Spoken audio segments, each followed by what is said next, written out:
broadcasting frames, and we are rolling. Haha! Welcome to the Ilderon Tales. This is Group B, Legends Lost, Episode 11 of Saga 3. And let's put on some music. There we go. We'll go with this.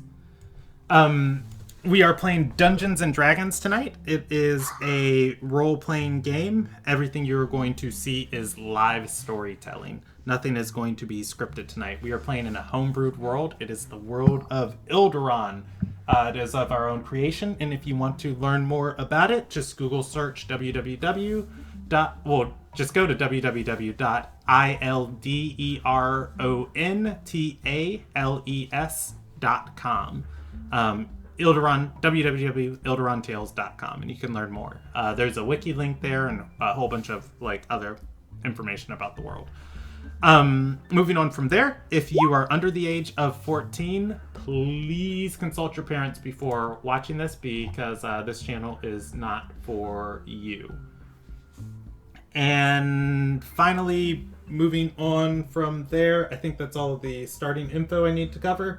Let's hit a tidbit. Does anybody want to know anything about D&D, Ilderon, or the story in general? I actually have a question about Ilderon itself, as I've been doing a bit of research with the Fae. Hit me. Are there, with the locations like the Feywilds and the Shadowfells, where are there places similar to that in Ilderon, and how are Fae, stating that there's a Fae nearby, how would an individual react, like a normal person in Ilderon react to them, or are there locations that they're common in? Okay, there are Feywilds in the world. Specifically, there is a goddess named Amira that has been tasked with shepherding the living races of the world. She makes her home in a area called the Walkwater Temple. It is here. And commonly, whenever the world needed her or she had to meet with somebody, she would shift the planar fabric of Ilderon to basically teleport to wherever she needed to be, as she made her occupants completely in the prime material plane. Because of her constant moving of the planar fabric, it has disrupted the planar fabric of that part of the world, and that is where the Feywilds are. So, there is often said there is nothing south of the Walkwater Wilds, because if you walk south of her temple, you walk into basically a broken space reality of an infinitely stretching and infinitely changing forest. If you go 3,000 miles in that direction, technically, when you should be in ocean, you're still just wandering through forest. But if you were to come from over the mountainside into, this area, you walk into it normally. And that is kind of where the Feywilds are. The pseudo-plane of, that forest and everything, it creates life and the Fey creations that come from it. And it reacts to, whoever's in it and whatever's around it. And it is, the boundless expanse of emotion that is constantly changing. So, one interesting thing about them is that they are never the same. They are never the same for anyone, whoever comes through them twice. Let's say, there's a tree 5 feet to your left the first time you step into the Walkwater Wilds. When the next time you come, it is pretty much guaranteed that that tree will not be in the same place ever. And it never has for all of history. Something in the history of Ilderon very strange has happened in the past couple months inside of Ilderon that hasn't gotten traction. and a explorer of these wilds, an elven explorer, went into the wilds and they saw a structure, and then they walked the same path again coming back the next day, and the structure was still there in the distance. It hasn't been explored what it is or who it is or what, but it is the first thing of constant in that area. And there's going to be more involving that in the next set of campaigns, hopefully. But yeah, that's where the Fae Wilds are. And to answer your question, if you ask anybody about them, there are Eladrin in the world. They're called Wanderkin, people who, step out of the Walkwater wilds. And there's one in Group A. Gnomes specifically come from the Fae Wilds too.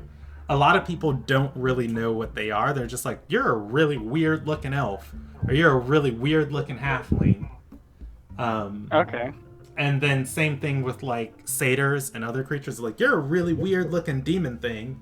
It's like, I'm not a demon thing. I'm a wanderkin. And it's like, okay, well that's still you're a weird looking thing. But then they're Fae spirits and everything that other druids and people can summon from that area. Okay. But yeah, I hope that answers the question. And yeah, it does. Before we get started tonight, let's hit a good thing from top to bottom in Discord. And then I'll cover the recap real fast, and we will see where we land tonight. Wolf, something good that happened to you today. I guess I was able to get a meal in between the session I had earlier and this session, so that's good for me. For me, if anybody can see on stream, I bought new Christmas gear this year, so I have a fancy Christmas sweater on. I almost spent $17 on a super ugly Christmas sweater. Yeah, the irony of it. Stream? The stream, if you look in the hashtag information channel, I'll tag you in it. It is linked there. It is the latest video. Let me delete the one that is not the stream. Yeah, but the YouTube one, right? Yes. I have a fancy Christmas sweater on. All right, Eric, something cool that happened to you today or this week? So this week I had 3 things. One, I went to the casino and a couple times won a little bit more than $2,000 in like 3 days. I then also got back together with my girlfriend, which is amazing and awesome, especially since we live together. And good thing number 3 is I bought lots of furniture with said money and put up lots of paintings around my house, so it actually looks like a real home. Oh, you fancy, huh? We fancy. Nyan, something cool that happened to you this week. Oh shit, I'm not prepared. Okay, something cool happened this week. I do accept I woke up this morning. No, I did not. I stayed awake all night. I can't get back to me. Okay. Like I'll randomly blur it out at some point. Okay, that's fine. Ramon. I don't know. I got to sleep in for the first time in 2 weeks. Okay, and I'll answer. I'll answer for everybody else on the Discord. If you've read the Taylor Talks channel, you have learned what the proper definition of best boy and best girl is this week. So, I'm kidding. All right. So the recap. Last episode. I'm gonna fly through this. Last episode started on the 30th of Hunter. The party was still in the city, or in the stead of Larenstar Stead, which was a small little settlement on the outskirts of Kalu Village. They had split up to collect more of the demonic artifacts, and it was the conclusion of that split up. Nyan went to capture the flail that she and Dila had heard about, as the man who was wielding the demonic artifact had ran north to a farmhouse. When Nyan got there, she found the animals and the field hands, farmers, peasants, serfs of the farmhouse and the farmland, having either been tortured or slaughtered.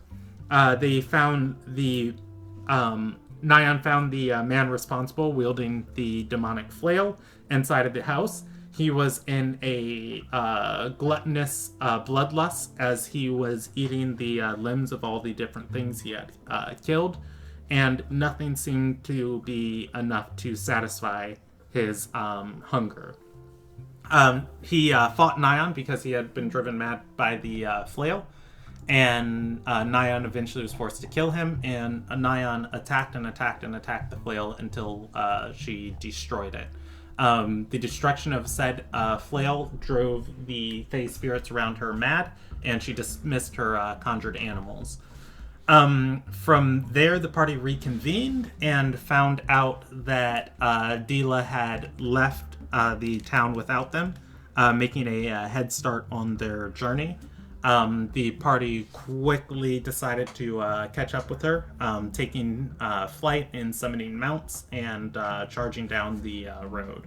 When the party caught up with Dila, she noted that there is a bit of a small time crunch that they're on. Admir suggests teleporting to Olivia, but rather than wasting the spell slots, Dila wants to get there fresh.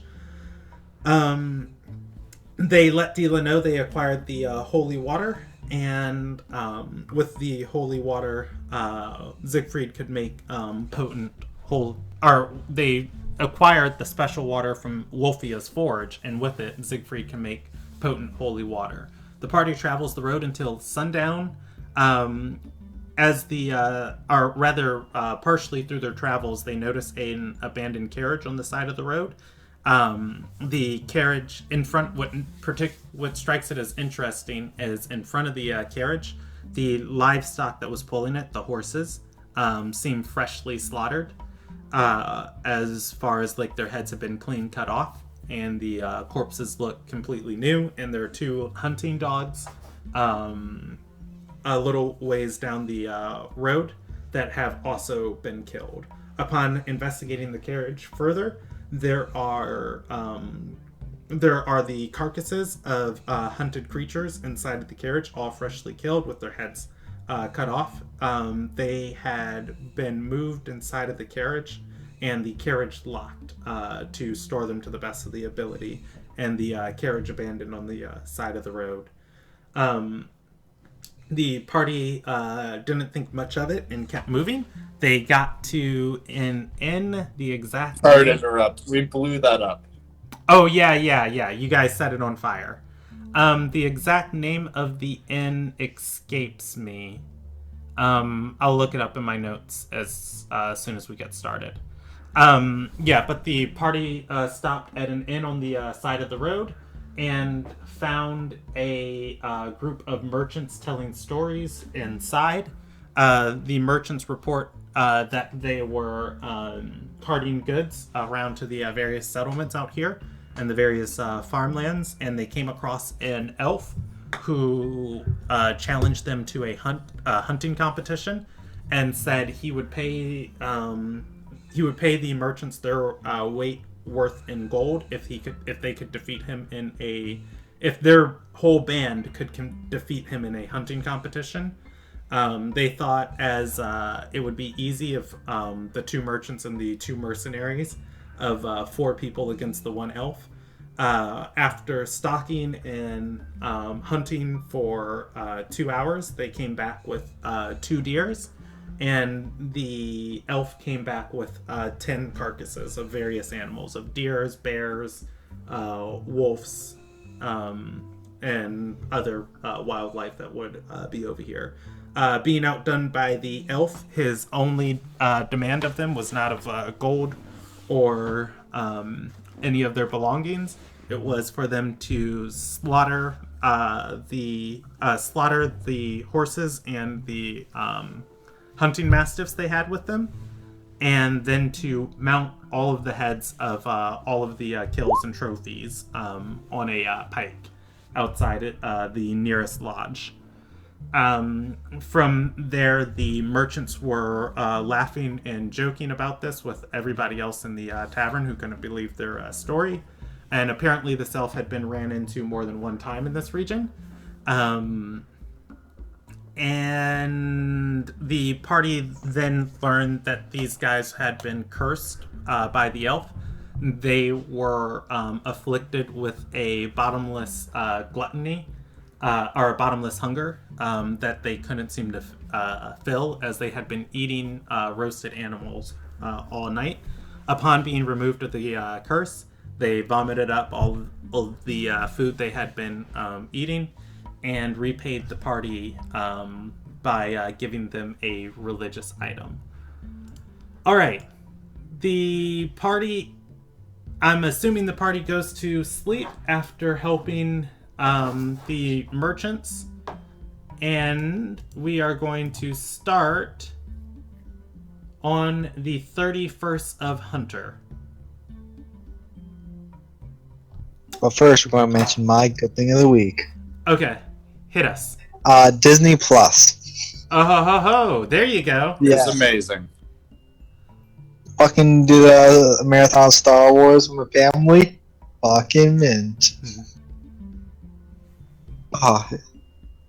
Yeah, it's a good thing of the week, Disney Plus for sure. My mom is obsessing over the child that is now a meme, and that is all I'm going to say for those who haven't watched it. Oh, I know. Okay. The N isn't really important because I'm going to move you guys past it. But it will bear down on my soul if I can't remember what this is. Is it the Thirsty Star? Thirsty Star, on the road east of Larenstar Stead. That is it. Okay, so yeah, you guys are waking up on the 31st of Hunter and the Thirsty Star Inn. It is far east of Larenstar Stead. And if everybody's comfortable, we can just fast forward through your travels to Eastwind Ford. Cool with me. I see no problem in it. Okay. All right.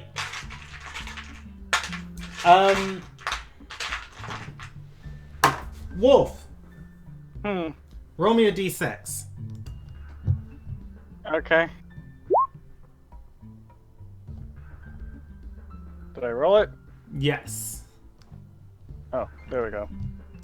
All right. It 5. is nightfall when you get into the town of Eastwind Ford. You are Eastwind Ford is a coastal city. It descends from the Ardorian Hills and is a low-lying town, almost surrounded on three sides by cliffs, but really only two sides, the north and south side. That said, built into the hillside, you guys can see a broken fortress overlooking the town, and below the fortress, the lights, torches, and lanterns lit, causing the town to sparkle and glimmer a little bit. This town is much bigger than Larenstar Stead, but it is still significantly smaller than a lot of the big towns. Still a lot smaller than the big towns on the map. If you give me a second, I am going to drag it from my folder onto Roll20. You guys are on the road leading into town. What would you like to do? I would like to see if there's anywhere where I can get my in where I can get my stuff to imbue my dagger. I forgot. Did we take any rest at all since the last time we fought? Yes. Everybody has the benefits of a full rest. Okay. I think I'm good. Nothing comes to mind for volume. Oh my god, that's massive. It's not that big, I promise you guys. That's what she said. No! Alright, let's see. Oh boy.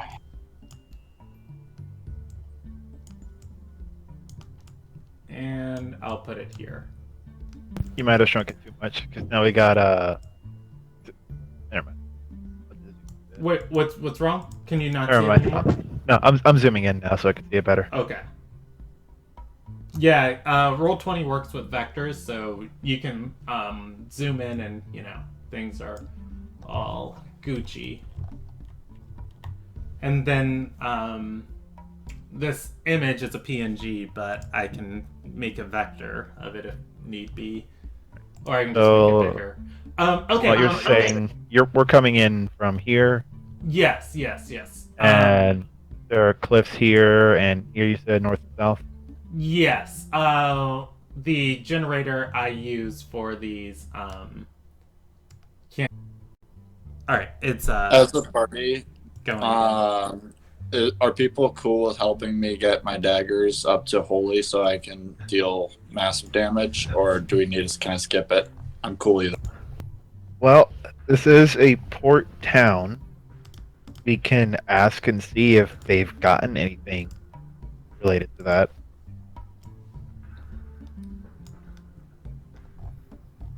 But it is also. Brandon said it was late at night, right? It's not late at night. It's about Okay. 7.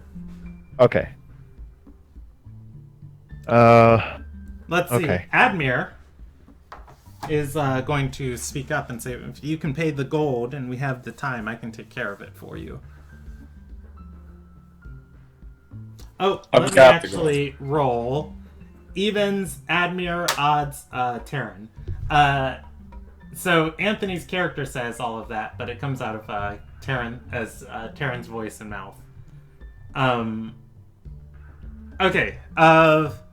So, Nyan. Yep. This is different for you. What? You have woken up today and traveled with the party. There is a woman in your group that has not been there before. Nobody seems to treat her any differently. It also appears Admir is gone. Everybody addresses her as Terran. It's incredibly funny that it's like, this is the next day over. It's just Terran now. We're treating her like normal Nyans. They're like, what? I jump into her lap. The Terran is chaotic good. She'll let Nyan sit on her lap. I guess. I don't know. So Naya's just gonna roll with it. That's good. That's groupie way. Yeah, Nyan is Very entitled to a groupie. save against Terran's disguised self, but if you want to roll it, you can roll a wisdom saving throw. Otherwise, though, yeah. So the party's going to head towards the docks and look for somebody Radiant. to enchant. If they have like the scroll or something. I can see beyond your disguise self with ease. Yes. You are able to see that behind this illusion, there is you see Admir, and he is actually smiling. It's a very weird. It's a very weird feeling because this man probably has not smiled in the whole time you've known him. So, are you gonna be my mommy for the trip? Oh my god. I'm not justified to answer that. Let's roll. I- Let's roll evens or odds if how Taryn responds to that. I really wish he was here right now. Taryn is going to look at Nyan and say, "Ah, you're so cute. Well, I've always wanted one of you." Only for the trip, okay? All right, and she is going to continue to hold Nyan as you're walking. However, she does have access to Admir's information and knows Nyan's old. So, That's fine. all right. As you guys are walking, let's me look through my notes. Population, council, factions. Okay. All right. So, you are going to be able to see that the hillside castle, our keep, is tattered. It looks like it's been attacked. There are banners flying from it, though. Making out exactly what they are at this time of night is going to be a little He bit... does have dark vision. Yeah, you have dark vision. You have dark vision up to 60 to 90 feet for most races. They are hundreds of thousands of feet in the distance. Okay, that's fine. They're just big and Okay. elevated. All right, so walking through the center road of town, I think at this point it's very okay. Anthony's back, cool. Because I was gonna say I need Taryn to say something, but also I don't want to like completely control you guys. Anthony, are you? Hi. Okay, so I rolled an evens or odds for you. You're Taryn. Cool. As you are walking through the town, I'm assuming Taryn is sitting on Siegfried's mount, and Nyan is sitting on Taryn's lap. Nyan has asked Taryn to be her mommy for the trip, and Taryn has agreed. As such, though, Draelos wants to find some place to infuse his weapons, particularly with radiant energy. Taryn has offered to do so if Draelos can pay, but you guys don't have any radiant infusion. The other suggestion was to go to the docks and look to see if any were there, but it is about 7 o'clock at night. The party is making their way down the main thoroughfare through the town. You're in a town called Eastwind Ford. It is a low coastal town. So far, the defining feature of it is there is a keep looming in the distance over the town built into the hillside. What was the thing that you were saying was at a distance? A keep. Okay. From there, yeah, the party is walking through the main thoroughfare. It takes time for you to infuse something, so, finding lodging isn't a terrible option, but then also, who knows? You guys can do whatever you want. Don't go and poof away from us again.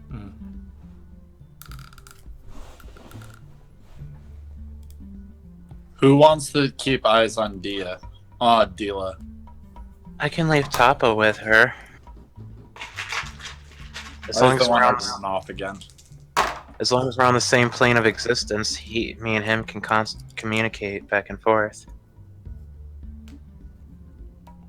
Dila is going to look back at Taryn. and say, I'm not some child to be watched, but I do plan on investigating if Olivia's in this town tonight. Well, We're think of it this way. On our heels. If you do run into her and you need backup, Taryn can get a message to us right away, and we can be there in a flash.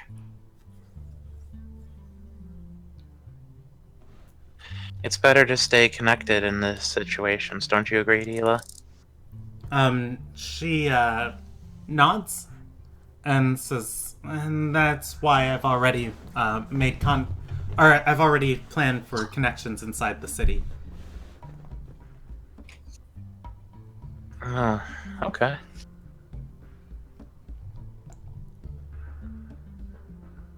Who is your contacts with?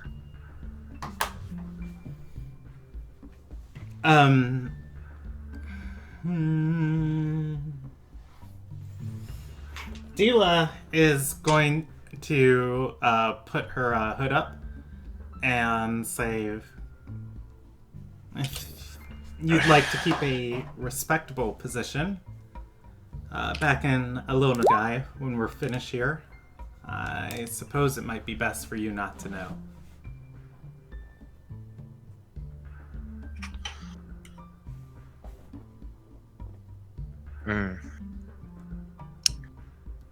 That bad, huh? She turns back.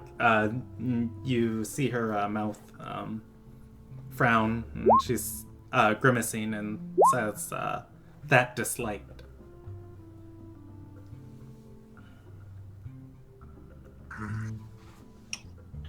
Well, I still, at least with us, if we're going to be splitting apart for a little while, I think the rest of us would feel more safe if you at least took Tapa with you in case something did happen. I know you can handle yourself in a fight, especially now that you have your spellbook back, but call it ease of mind of the group.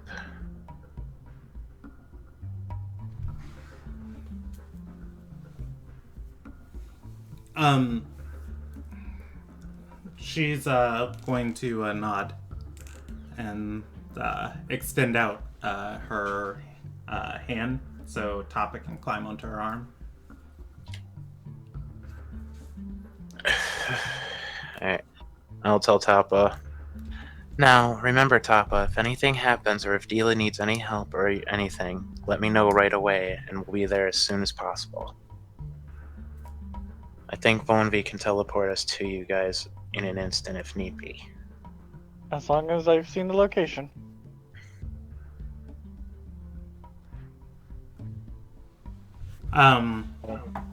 Tapa's going to nod, and I think as an imp has the ability to go invisible.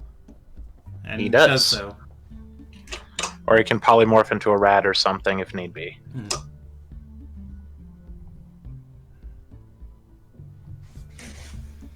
Alright.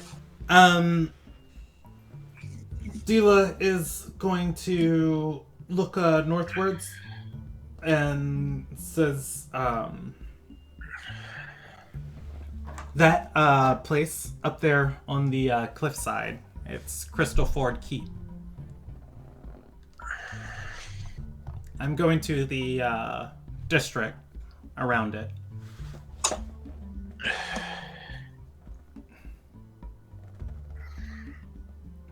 Farewell, and fare you well this evening, and I'll see all of you in the morning. We'll see you, Dila. She turns off the main road, heading northward.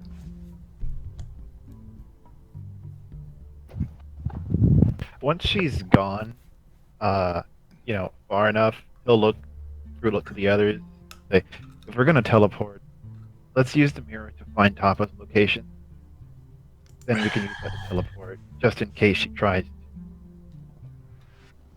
Jack. Well, if she's going to the keep, that's a good spot we can literally see from anywhere in the city.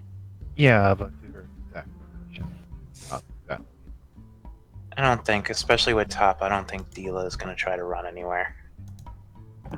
Not gonna say she's trying to run, but if something happens. Let's burn that bridge when we get to it. Yeah. Right now, we need to get Draylos his ability to stab things better. Yep. With having a +2 dagger, that means I can imbue it twice. Yes. Your Anthony, did your Discord go out? Yeah, it seems like we can't hear you if you're talking. If you want to reconnect and connect, you can. And we'll wait on you. For one of your daggers, Eric, is already enchanted. That's my Valkyr. Yeah. Plus the +2 dagger is yeah, you can infuse it more than once. I believe I should double down on the radiant damage with it. If we do run into Olivia, I want to end it. I want to end it bad. If it's a +2, it looks like I can take 3 infusions. Even better. Money is not an object for me. I can pay for 3. It If we looks can like find them. first we got to find the infusion kit. Okay, so First step. you head towards the dock ward. In the dock ward here, you can see there is a large warehouse, and all in the docks around the warehouse, there are piles and stacks and stacks of hewn stone. Around the stone, there are statues. Amongst these statues and stones, occasionally there is a banner. You guys are going to recognize this as the same banner of the Ruby... What is their name? Shadow? It is the Ruby Shadow, but it is specifically those... It is specifically those ones from Laren Starstead. Ruby Ministry. It's a faction within them. You are going to recognize as the same banners of the Ruby Ministry. That said, the other things you see on the dock, there is a inn here. It is called the Hooded Hero, and it stands. It is a large building that stands next to a tower that is twice the size. It is a tower made of gray and white stone that seems to have been placed at different times, building it up, and a large circle around it, stretching to the sky. Oh, and it would have a crest on it. Everybody would recognize outside of the tower. It is a Nazram embassy.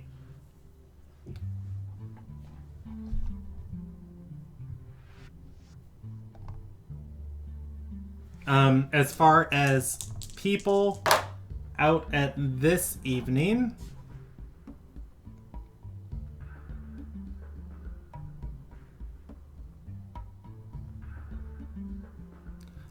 you are going to see.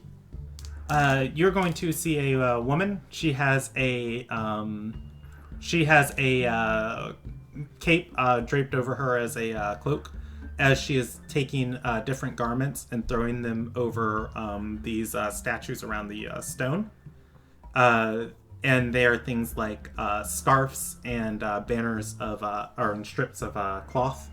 And she's wrapping either their hands, their eyes, or their necks with them. There is also a female dwarf sitting in front of the inn. She is going to be sitting and playing a drum.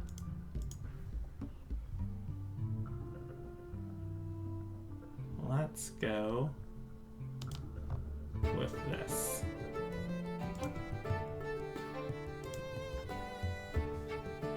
What does the party want to do? I take it they look friendly enough. The woman dressing the statues doesn't seem to notice you. The dwarf is... I'll roll her a perception check. She's going to look at you approaching, and while it seems she was practicing on her drum, she's going to start playing it enthusiastically between her legs, her mouth opening wide with a smile as you approach. I'm going to throw a coin into... I assume this is a bust. You assume it's a what? Someone who plays for money. You would assume as you walk by, but there is no place for her to collect money. As you go to throw the coin, she's going to hold up a hand and say, "Nope, my name's Muko. I craft the finest instruments on this side of Seedal. Care to give it a tap yourself?" She stands up, holding the drum up with two hands. I would love to. Ooh, I know the type of name of this drum. I think it's a kimba? Probably. Hold on. Let's see. Kimba drum, is that what I'm envisioning? Nope. Are you thinking of... What kind of drum are you thinking of? I am thinking of a very specific drum. It has a... I have the ability to draw. Here we go. That is the bottom of it. It goes like that. And then the top of it looks kind of like that. It might be a little bit thicker. But, Are you No, that...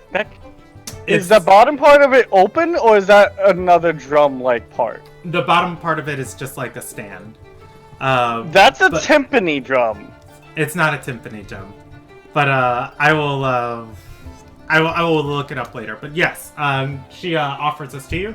Drelo can roll me a I guess investigation check, but everything Drelos I can tell played a from it is- performance. yeah, everything Drelos can tell from it. This is a really well crafted drum. Hold on. Does it look like this real quick? Like in shape? Let's see. Yes. That would be... hold on. I cannot pronounce this name of the drum to save my life. But it is called this drum. It's djembe. I kept saying kimbe. It's a djembe. That's it.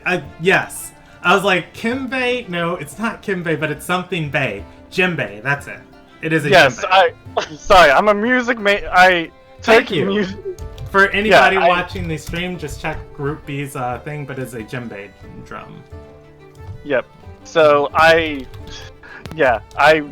family is a bunch of musicians. I know music. Thank you. And you see, look, that's kind of similar to my drawing, just a little bit. It is very similar. I actually have one of those in my room right now. Oh, okay. You must play it, or else it's a lie. Okay. Exactly.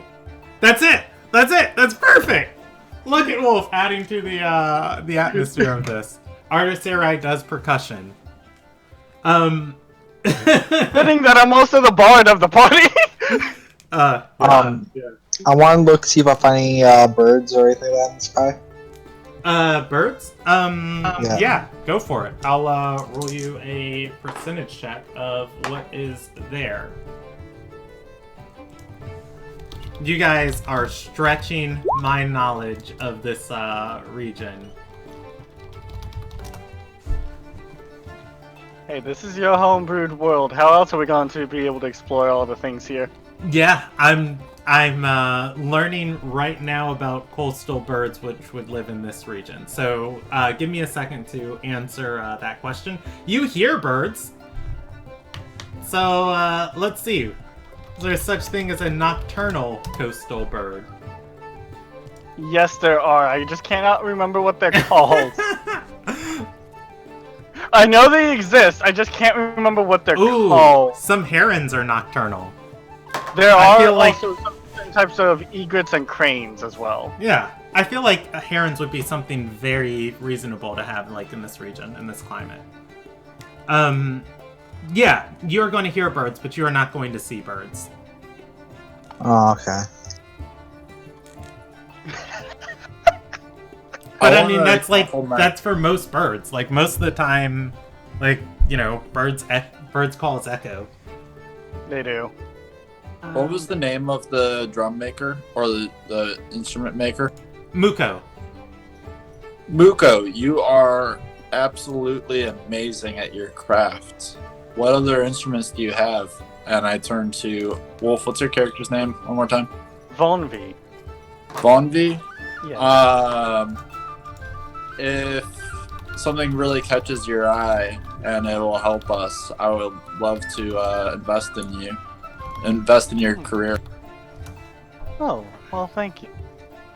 Although I do play a handful of instruments myself, usually my magic comes through my paintings more so than my instruments, but I do know how to play a flute and a horn. Possibly easily pick up a drum. Is there any scratches or dents in the instrument that could be repaired? Go ahead. Wait, I don't use my instrument 9 times out of 10 for crafting, for casting spell.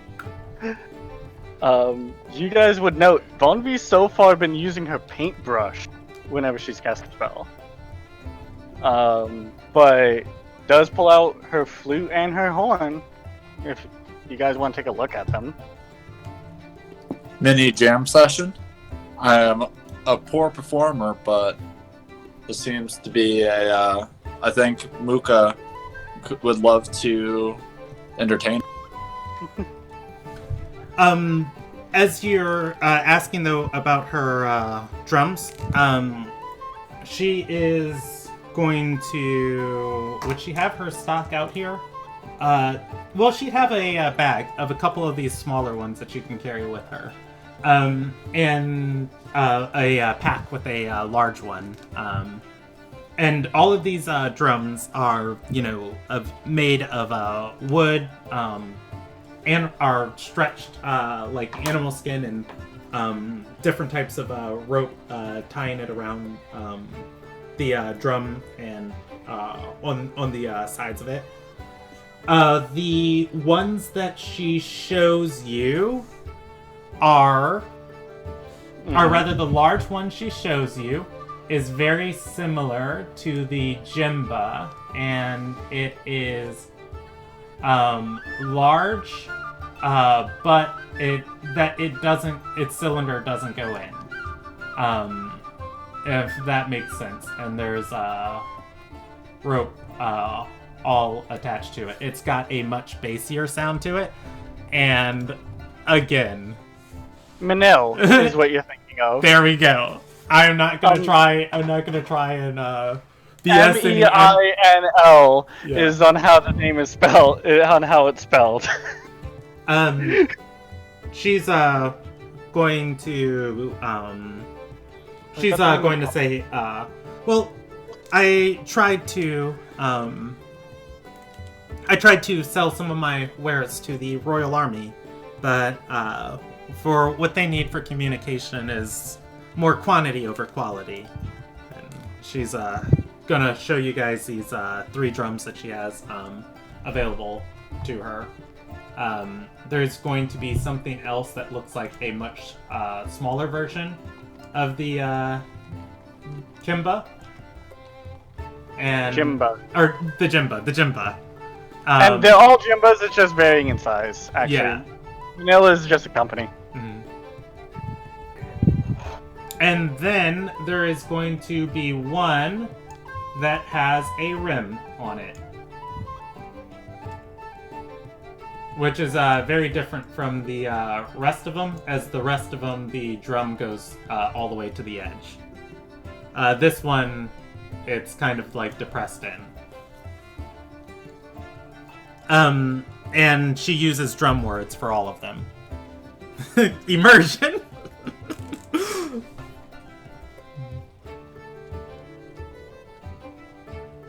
And... Out of character, my Go ahead. goal is to sweeten up Muka to maybe help us find what we're looking for. An infusion kit. Correct.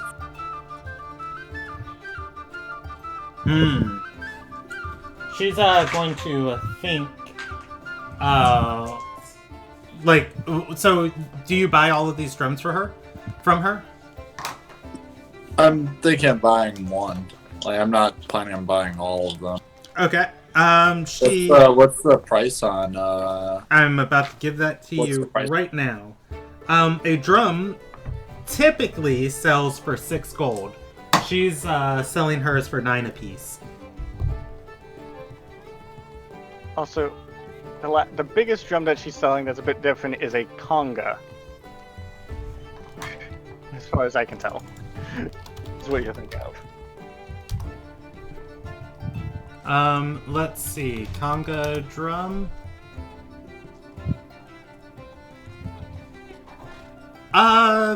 Not exactly, but we'll switch it to that because that still makes sense for what she's doing over here. Vonby, do any of these catch your eye? Out of character for shits and giggles. The djembe right there actually doesn't look that bad. I'm going to turn to Muka and say, I'm willing to pay you 10 if you can help us find what we came to this area for. And we're looking for an infusion kit for Radiant.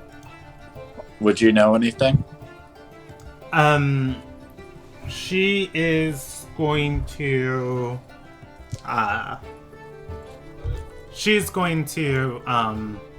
perk up at the mention of 10 gold and say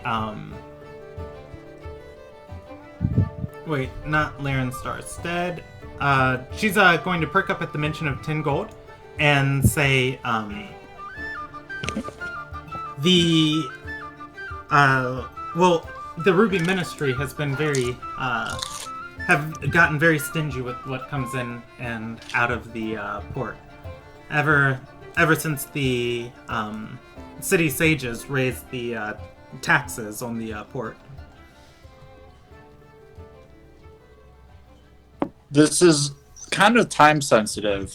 I really need some help, Muka. I like to think of you as a new friend.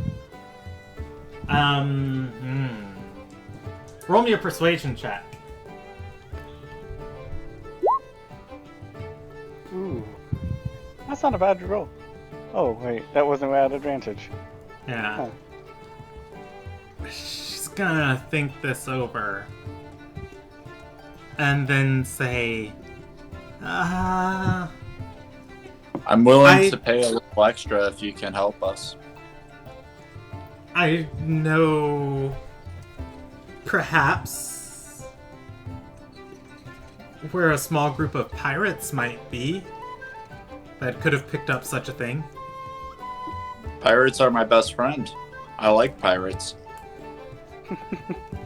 Can I cast Charm Person on this dude? It's a a small girl. dwarven woman. Yes, you can.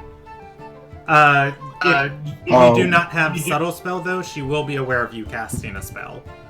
Mm-hmm. Hold on a second, Nyan. Yeah, please, because I think I might be able to convince her as well. She's Okay. she's going to speak up and say,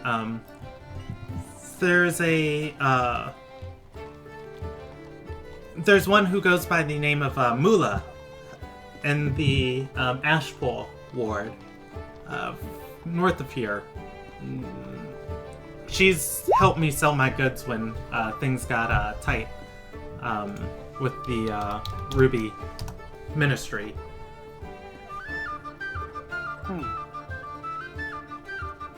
Will you introduce us?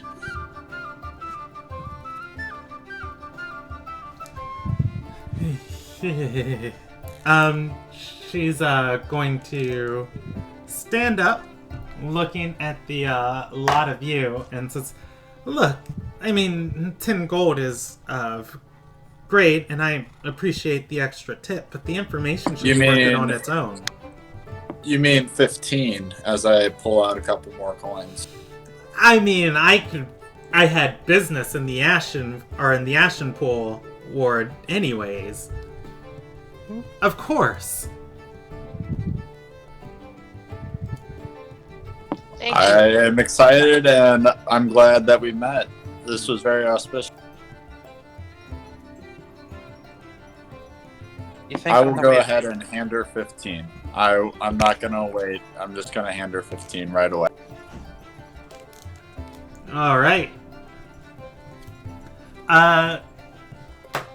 She starts heading up. She starts moving north through the dock ward, heading towards the Ashen Pool ward. I'll draw it in blue where you're going. So you went here, and now you are heading northwards. Okay, so money can solve that many problems. Yes, it can, indeed.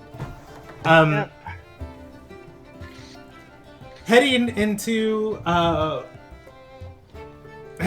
northwards, you are going to follow her, and she leads you. Vanvi, Yes. roll me an intelligence, roll me a wisdom check, for free. That is a 16. Okay. You keep seeing something.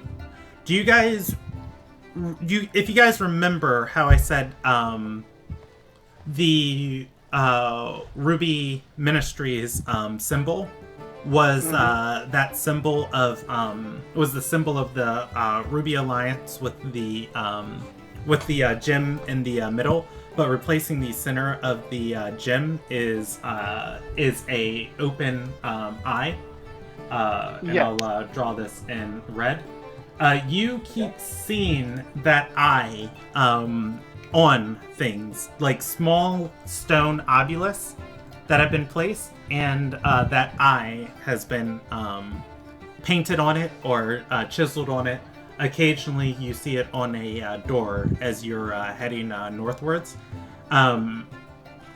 Originally it kind of looked like a decoration to you, but you're going to be able to deduce, like, as you're like walking through this town, it seems more like a ward. Vonby, as we're walking around and seeing on how many of them there are, she is going to cast Detect Magic as they're walking. Okay. Yeah, and occasionally walking by some of these eyes are walking by some of these eyes, you are going to be able to detect that they are magical. Specifically, the ones The ones that are engraved with metal. Okay. What kind of magic are they? What type of magic are they? Let me look this up. Because I believe detect magic does tell me the type of magic, not a specific spell. Illusion. Let me double check that. Illusion magic. She's gonna kind of bite her lip at that.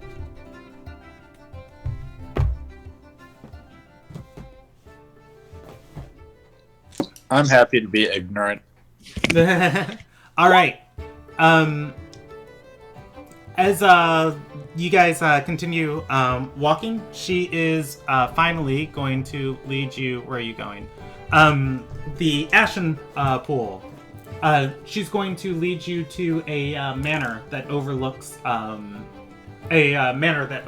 the park and gardens that are in town.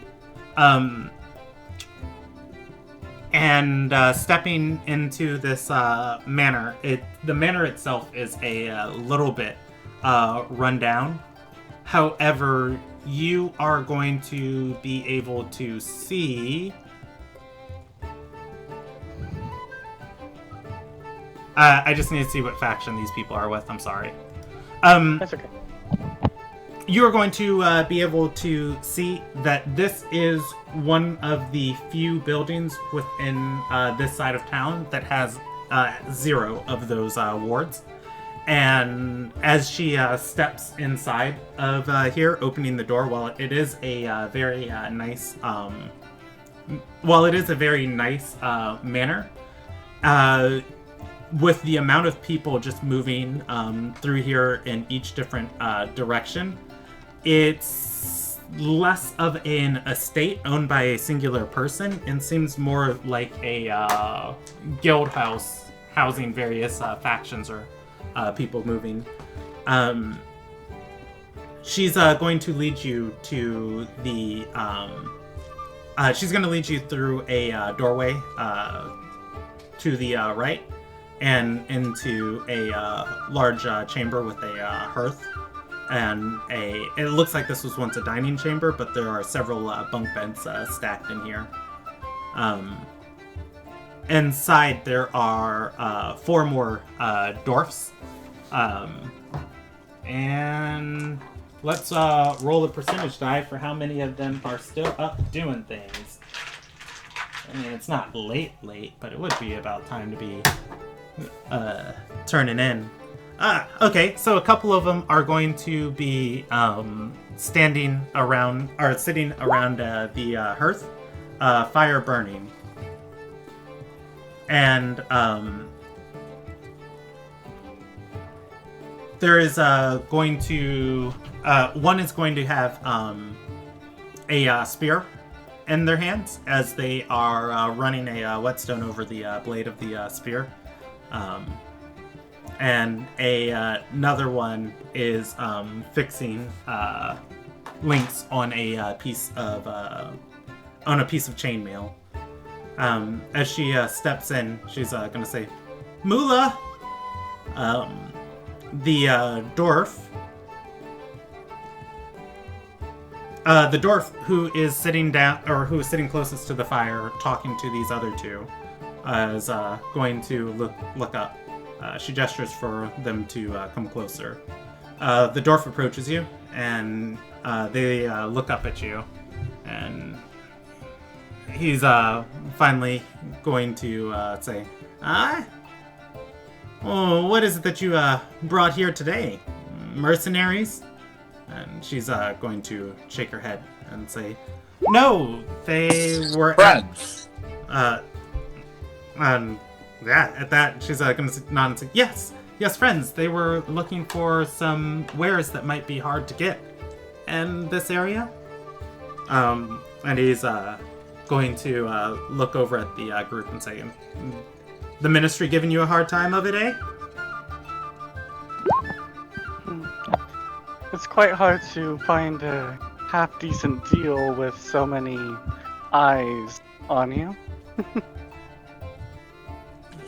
He nods and says, "It's been a strange time in the Ford. Things disappearing out of vaults, moving other places, people being hung for crimes they didn't even commit. Whole town's in war." He came to the right place. I can find you anything you want except that damn Shield of Legend. Oh, don't worry. I don't think we're going for that. I think Wait. we're... Did you just say Shield of Legend? Did someone come looking for that earlier?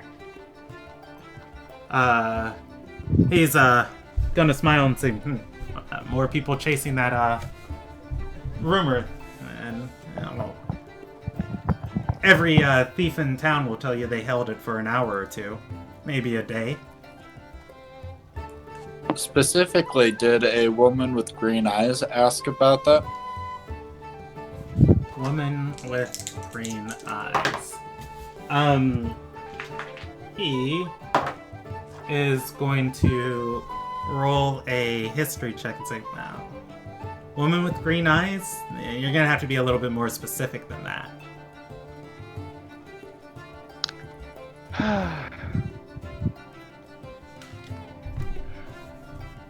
And he's gonna say, "Besides, that shield, I'd say it's real from the way everybody talks about it, but it seems to be some weird magical fabricating anomaly. You want it hard enough, sometimes it's there, and then the next thing you know, you look down and it's gone. At least that's what a couple of my crew said." Von V is going to, as he's talking, draw a sketch of Olivia. Would that just be a performance check? Yeah, go for it.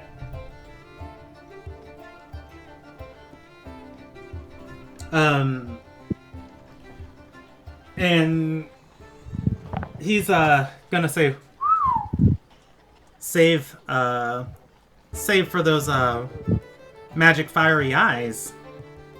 She's a looker. I'd remember her if I seen her. He points to the symbol on her cheek and says, What's that? I don't read Old Tongue." What was the shield again?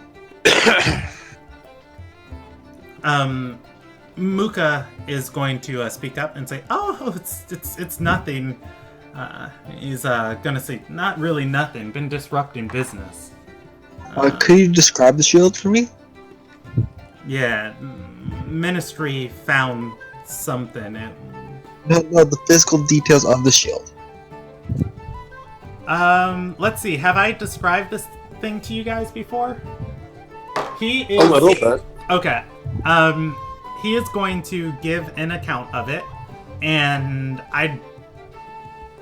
if I've given you a physical description of this shield and this doesn't match, don't hold. Well, let me actually look at my notes for the shield just to make sure. Round spikes, wooden. Okay. So it is a round shield. It has or from his description, it's a round shield. And then there are 4 spiked sections on it, on the side of the shield, with a singular spike in the middle. The entire thing looks to be of a very, very dark black, very dark black ochre of wood, and they're like he describes it he describes it with different paintings on it, and each time he does one of his crew members is gonna like stand up and look over and it's like, no, it had this marking on it, and they each give a different marking.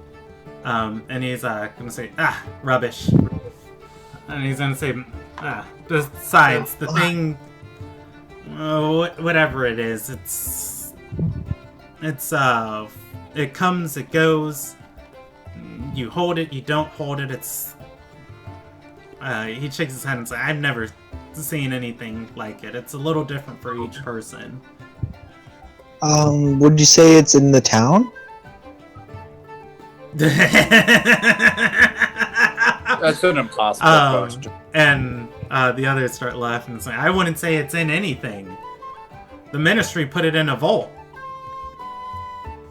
Next, it was in a sailor's hand. The thing about this... We can explain this to you a bit later, I guess, Nyan. I'm sure. I think I know what's going on with that shield. I cast locate object, see if I can feel it. You cast locate object on this? Okay. 1,000 feet. All right. Let me look at where, if it's here, and then.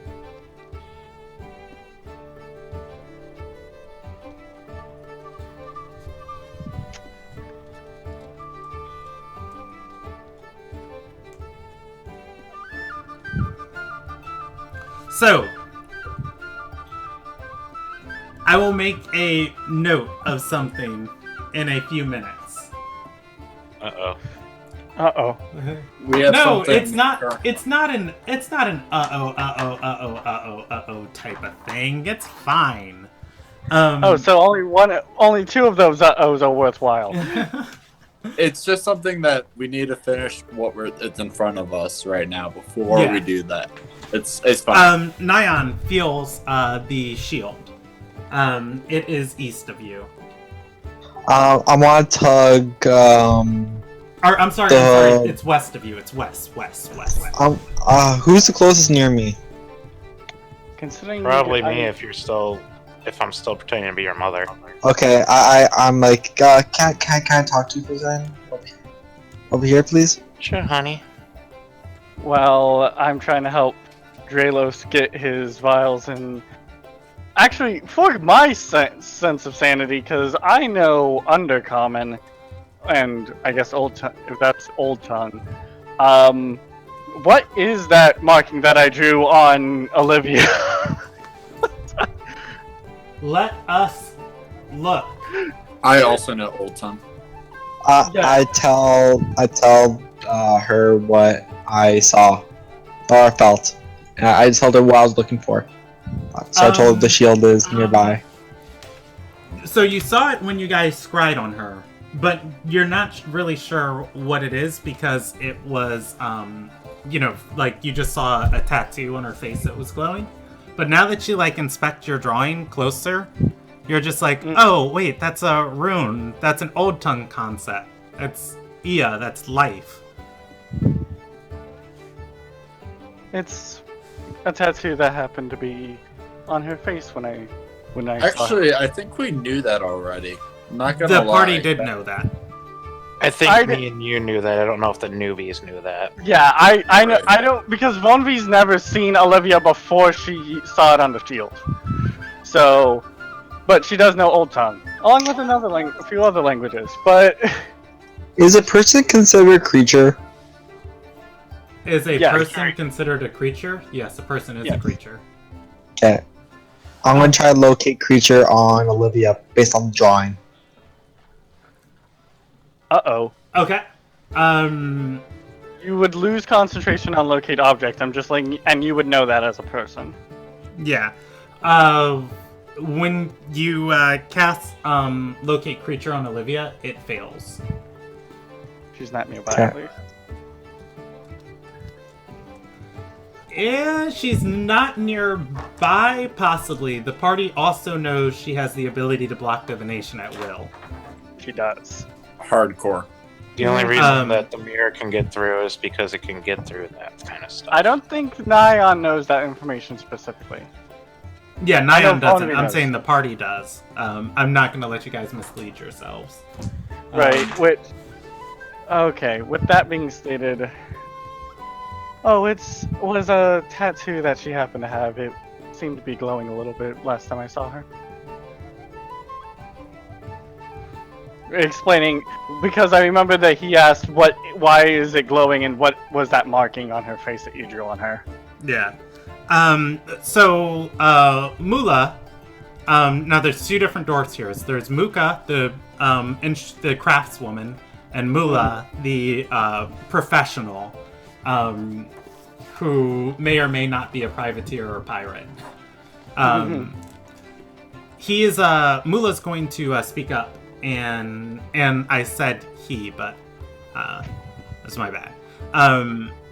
They're going to speak up and say, well, I can't say much about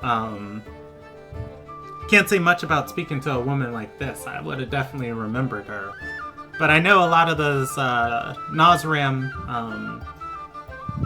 a lot of the Nazram yellow noses, they get around with tattooing themselves. They put words like this on their bodies. And he shrugs and says, maybe start there. Huh. Well, we came here for something that might be a little bit more simplistic for you to get than the shield. Perhaps what was it? Enchantment or infusement kit? An We're infusion. looking for radiance infusement. Yeah, and an infusion I'm actually recipe for radiant. I would like to speak to Mula and Thieves' Cant and say we're looking for radiant infusion and see if Mula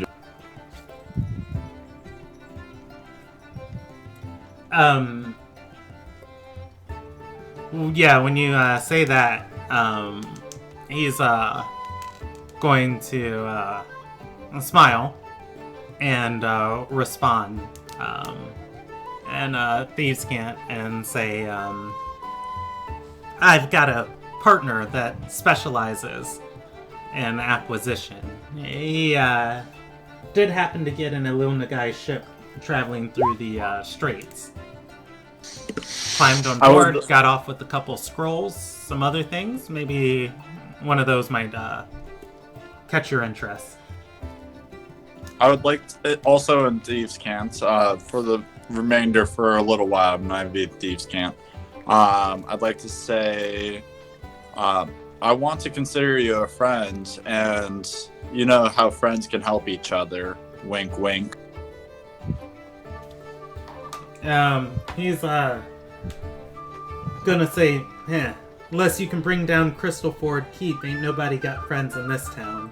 Stick to your guild and that's it. I'm sure there's ways I can help. That is, if you can help me. I can't help you because I don't know what the fuck you're saying. Yeah. I mean, to Vanvi, it just sounds like a extended conversation about the weather, and he's gonna spit and say, "You want friendship? You damn well earn it." Now, talk about a heated topic about climate change.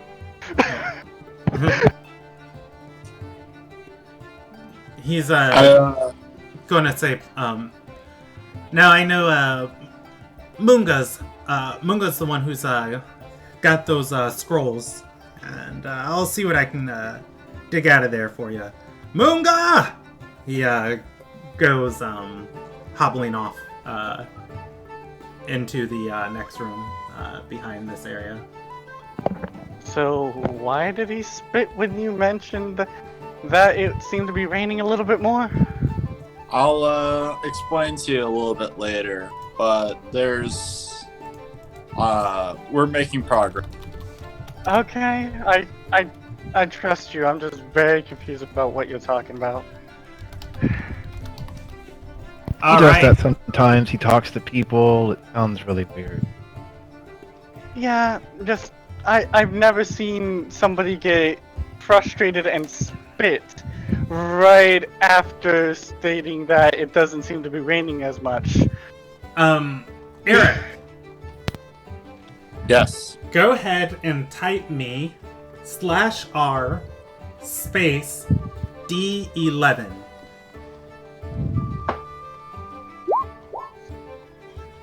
And do that 2 more times.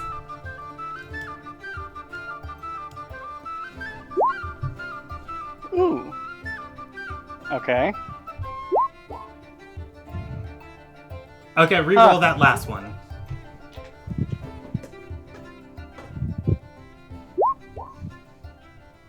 Alright. And I'll give you one last one. Roll me a d6. Alright, he is going to come through. Back through the door. He is holding a armful of scrolls. And he is going to take one and unravel it. Place, and he's just going to sit down on the floor, like butt on the floor, 2 legs outstretched in front of him. He unravels one, places it on the floor, and says, Frost. He unravels another and says, don't. In terror to pain? And, he puts it down and says, and,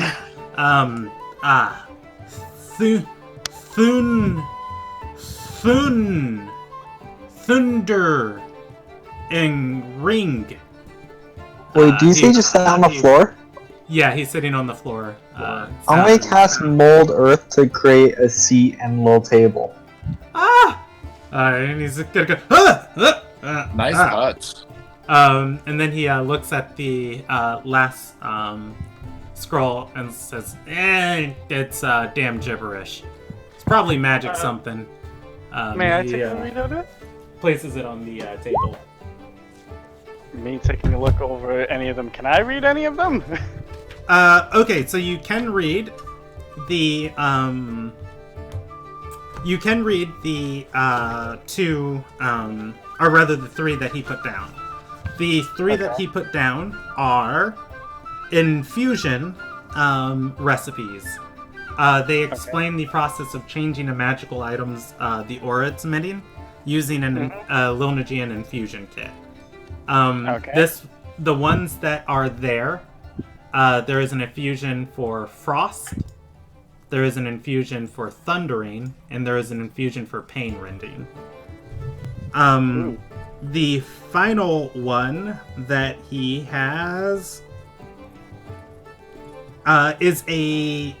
you recognize it as a spell scroll.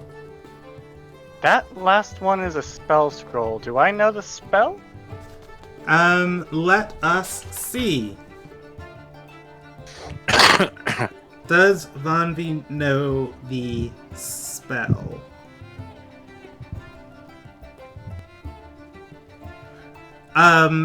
No. Vanvi does not know the spell. I can take a look, Vonby, if you want. Yeah, I can't read it. The spell scroll. But for translation for these 3, cold, thunder, and pain rendering are those 3. And he's going to say, yes, this was all name. This is all Mungo was able to smuggle or acquire on the ship. When Terran looks at the spell scroll, it is a scroll of Cone of Cold. Ooh. It is a 5th level spell scroll. I do not learn that spell. Okay. I thought I did. Weird. How much for the scroll?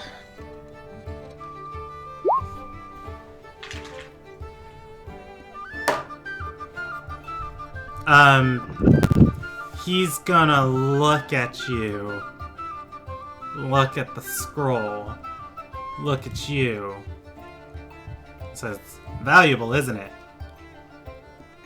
That's just a basic spell, level 1 or so.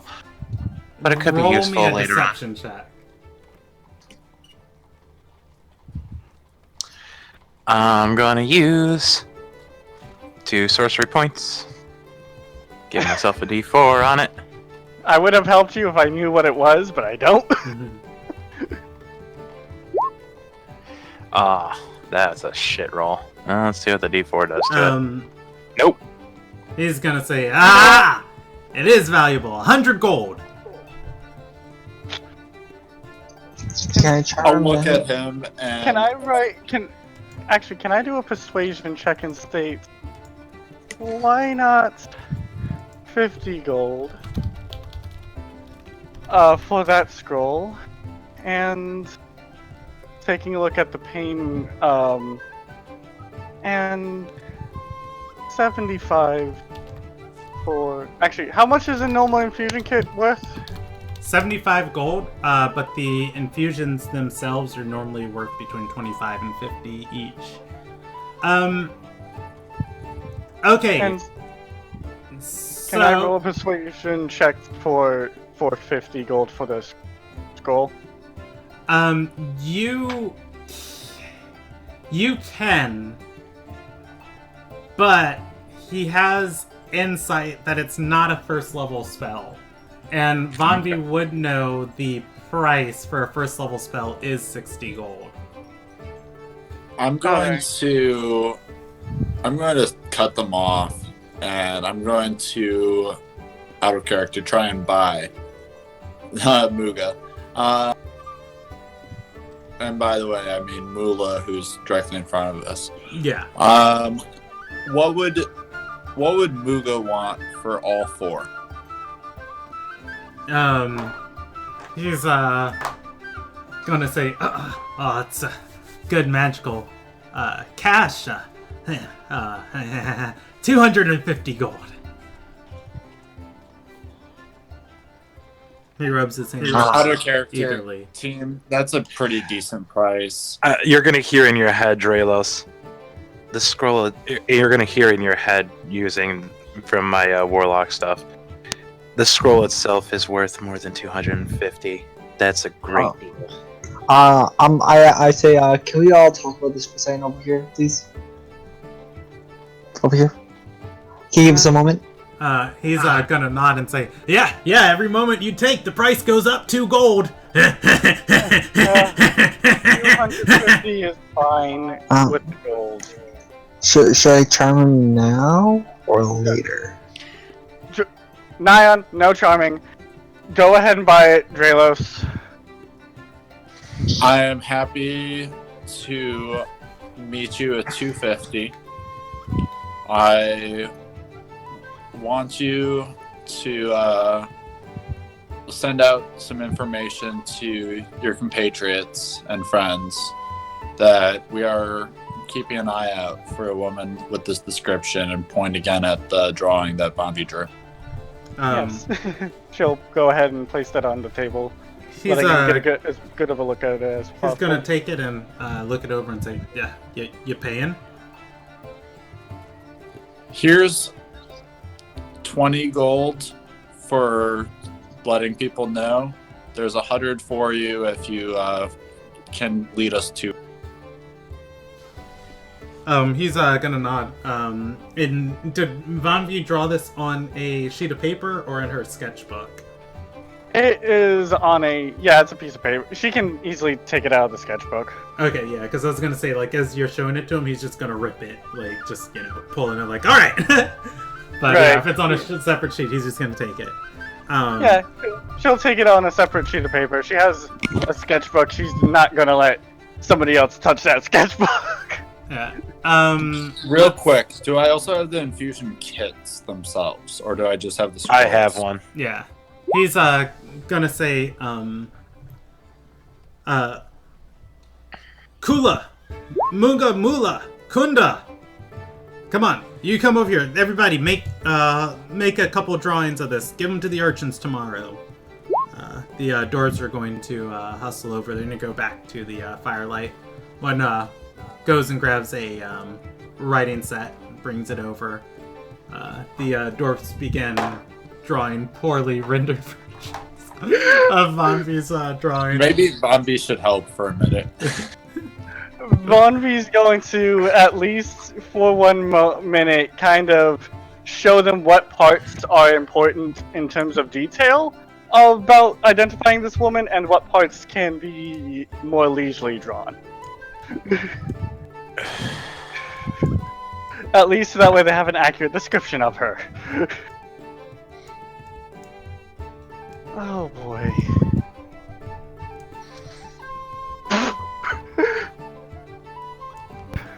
That's how they grow. And hold on. And Do for like, more than a minute, Bondi. Like we've already been chatting for like 15 minutes. Like 5-10 minutes of helping these dwarves with their horrible artwork is not poorly spent. I'm dropping money on this. Yeah. That's he's fair. gonna say horrible. Why, I tell you, dwarves are some of the finest craftsmen that Ilderon's ever known. I won't deny their crafting skills, but when it comes to sketching out something that isn't as eloquent as a blade, it does require a different type of hand stroke. Kumba is gonna look up from hers and say, "Look, I gave mine a little hat."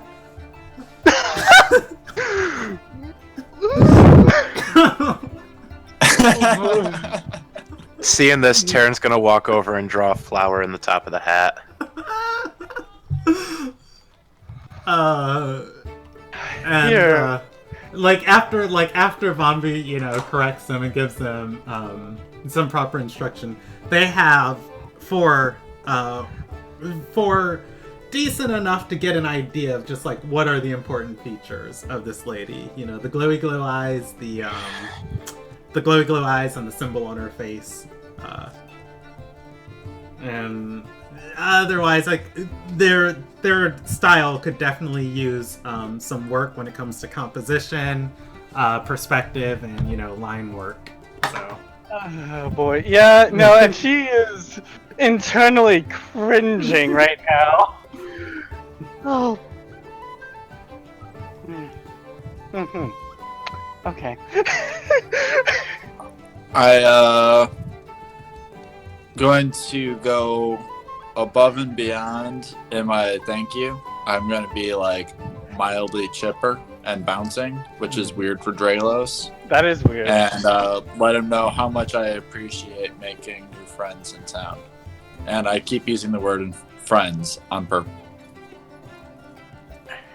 He grimaces at it. I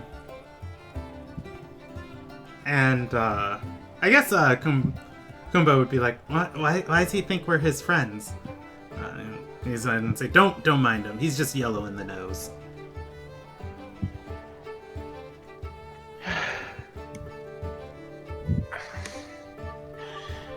Well, we thank you very much for your time, everyone. Mm-hmm. He's going to wave to the parties like they're stepping out of this rented room in the guild hall, and say, "And we thank you for your gold. If we find this lady, we'll let you know." Kumba's gonna say, "How are we supposed to contact them?" And he shrugs and says, Muka will know." Muka's gonna say, I'm not a part of your guild. "Yeah, but you'll know." And she's going to nod and say, I guess. And she follows you guys out of the room. Says, "Well, that went well." Yeah. Out of character, how the heck are we supposed to actually have them notify us? I genuinely have no idea. We Yeah. kind of don't. Guys, next time we get into a public speak with people, let me know ahead of time so I can cast something to help us out. Vonvi's gonna look at Nyan and say, look, so a lot of people, if you mentally deal with them like that, you really don't. It's going to have a little bit more drawback than if you can converse with them. No, I'm saying I can help you guys talk better. Back to the subject at hand. How Vonvi's are just we gonna- supposed to get them to know where we are? Like, can we at least decide on an inn and maybe have Muka tell us where to be for check-ins? Well, I think that inn that we saw Muka buy would be a good place to be, wouldn't it? Mm-hmm. Muka's going to nod and say, "Oh, I actually don't live there, but I just like selling my wares to travelers coming in from the docks. But yeah, I'm there a lot. You know, if it was just a simple task that needed to be done, you could hire a leather net." A what? She points to the keep on the cliffside and says, "The Ruby Alliance lends out slaves for menial labor."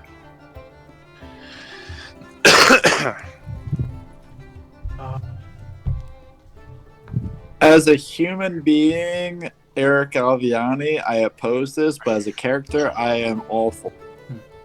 As a character, How much does that go for? She shrugs and says, "Well, you know, you don't actually pay them. They're working off a debt. So however much you charge is however much the Ruby Shadow or the Ruby Alliance takes off their debt." She shrugs and says, well, most of the jobs they do is a couple copper here, a couple copper there. Well, that seems like a good idea, but looking back on it, just real quick, wouldn't having a slave who works for the Ruby Alliance, who is going to be an intermediate between us and a bunch of entrepreneurs or No, sidestep the interacting with system? Muka. Muka just sells wares and knows people. Mula is the entrepreneur. Yes, but if we were to hire one of them to basically be a messenger whenever they do get that information, wouldn't that kind of blow up and then reveal their operations? No, I feel so. Mula would just tell Muka. Muka just knows us. Muka knows people. So it's just a friend talking to a friend. That's what we're hiring.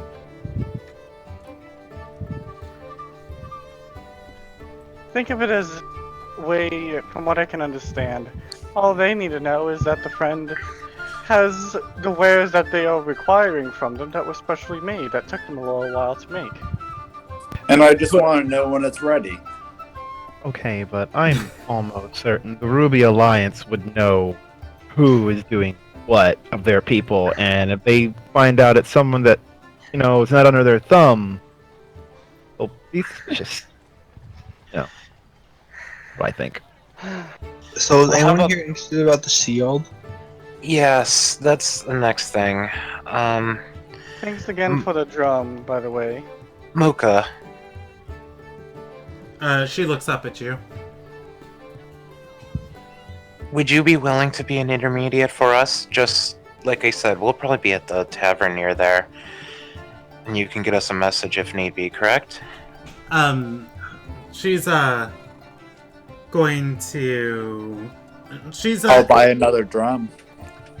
Well, before you say that, she's gonna just like roll her eyes and kind of like an exaggerated way and say, well, if I was spending all of my time in front of the inn, I suppose. Oh, you're gonna buy a drum? Okay. It's almost like I read her mind.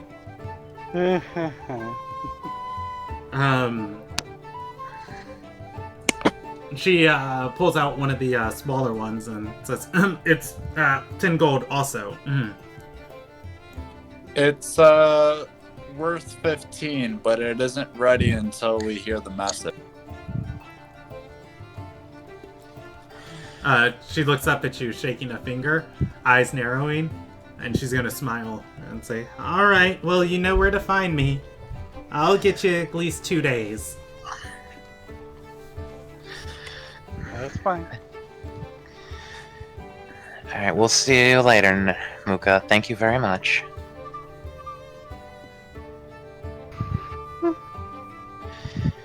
Now, These infusion scrolls, BT dubs, I am completely okay with all 3 of them getting put onto this dagger. Ooh, Some additional damage is better than. yes, but we so- do have some. give me one very quick second as you guys are standing out here. There is a building across the way, Vonvi. Mm-hmm. I told you this building you were at had none of those eyes on it. The building across the way does. It is a stable. It Vonvi- specifically has a stone pillar in front of it. Vonvi is going to hold up a finger as they're about to begin talking and cast Detect Magic again. Looking at the eye. This one is magical. Vonvi is going to hold up the finger and just kind of shake her head and walk, trying to lead the party to at least one location that there aren't any eyes within eye shot of them. Do you start paying attention to where these eyes are placed? Yes. Okay. Well, not act like she's going to take a slight look around, trying to not make it obvious that she's paying attention to it, but just kind of be like taking a glance around at, just looking like she's sightseeing, if that makes sense. Okay. So if Did I roll a anybody performance check for that? if anybody has an idea as to what's going on with these eyes, you can voice it and tell me how you would want to help Vonvi. For Vonvi, I'm going to allow a survival check or a flat intelligence check. Okay. Or let's see no, what- I'm sorry, a survival check or an insight check. That I can do. If anybody can describe how they help you, I will allow the help action. I'm going to recommend that it is happy hour at a bar and kind of nudge Vonvi that maybe we should avoid the bars with eyes on them. Mm. Inside. Okay, so paying attention to each keep you walk by on the street. These eyes are everywhere. You turn, there's one on this street, there's one on this street, there's one on this street, there's one on this house, there's one on this house, and then you start paying a little bit more attention. There's one on this stable at this tavern. There's one at this stable on this tavern. There's one on this kennel at this house. There's one on this aviary at this house that would be like sending out crows or ravens or owls. And then there's one, and everywhere you go, you start noticing these symbols are only placed where there would probably be animals. Huh.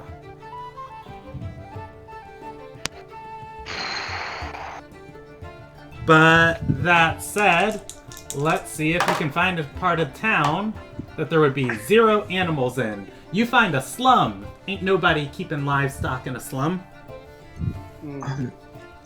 What's the big question we're trying to get answered right now?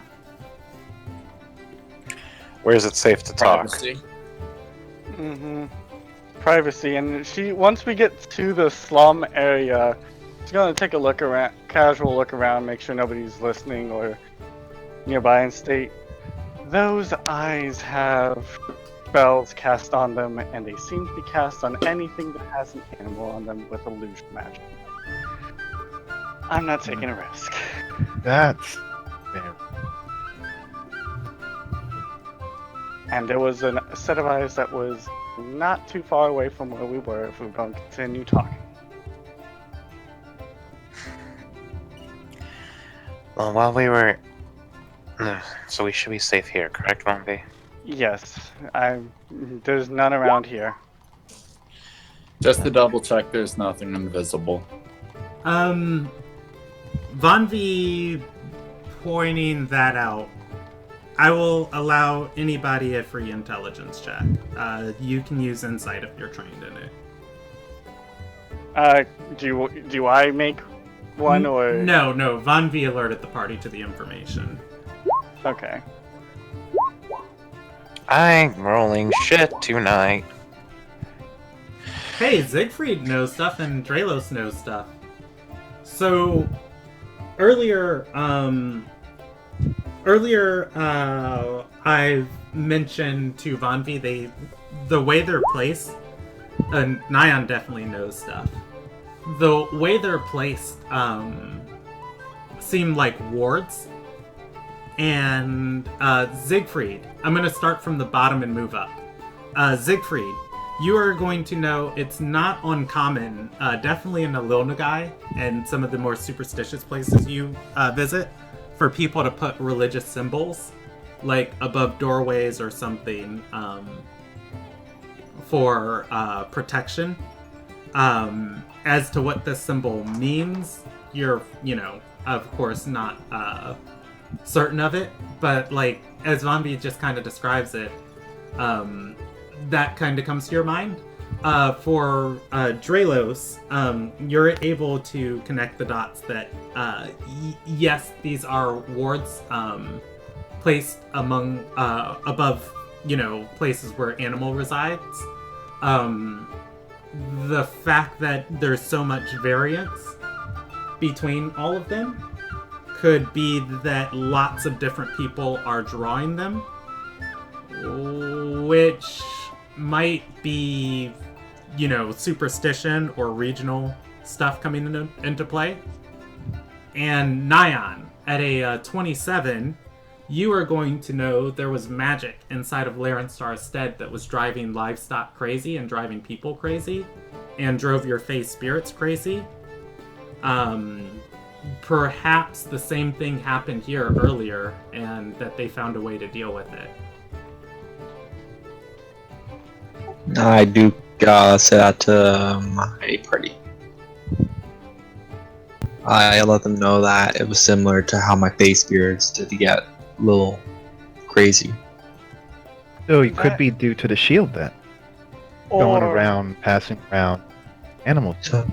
So why do would it we be an wanna... illusion spell as opposed to what kind of spells are usually used for protection, enchantments, or hell? Aberration? Aberration. Illusion magic is usually for creating fake things or False. So, Vonvi, you said you saw illusion magic from the eyes, right? Yes, So could the eyes be hiding something behind them? probably. And that's the real spell. Or real ward, or whatever it is they have there. So the eyes might be like, as you said, if we spell the eyes, we can see the true picture. If there's something hidden behind it. Problem is, Like- if you dispel it, they know. Like, Yeah. what if for like these places where all the animals are not actually animal places, but secret hideouts? I don't know, but I just, like I stated, their eyes, I saw illusion magic on them, and I didn't trust them to continue talking around them. Right. I think it's reasonable to assume that talking here is a smart idea, and let's maybe talk about the shield. ... Nyan. Hint. Yeah, it was to the west of us when I first sensed it. If we want to go look for it, I can recast spell and we can go to it. I drew a magenta X at where you guys currently are at. Okay.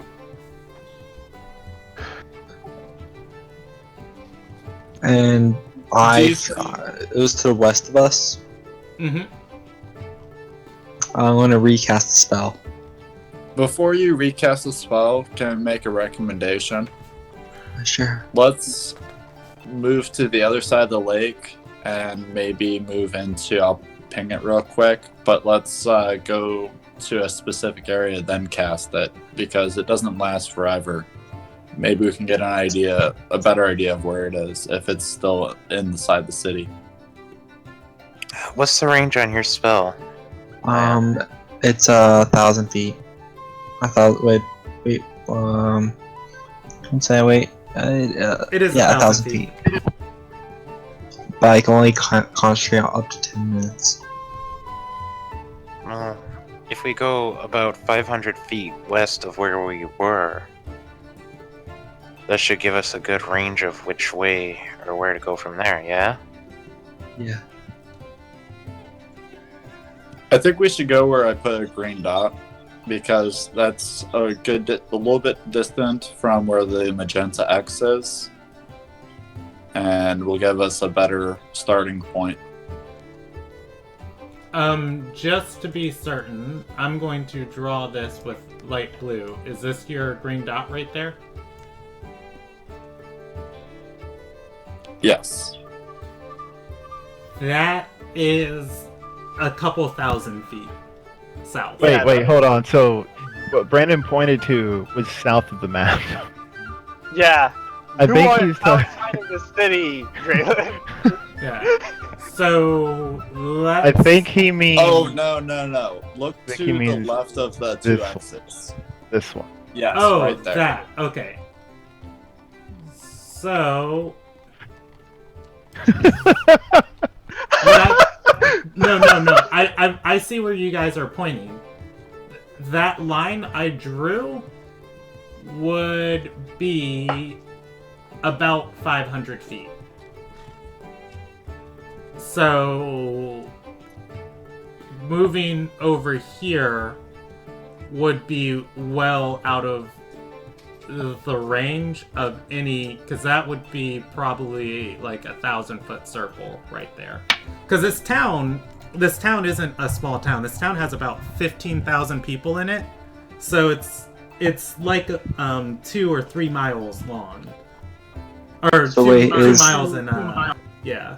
Is that Quick where question. I first did the sensing? Yes.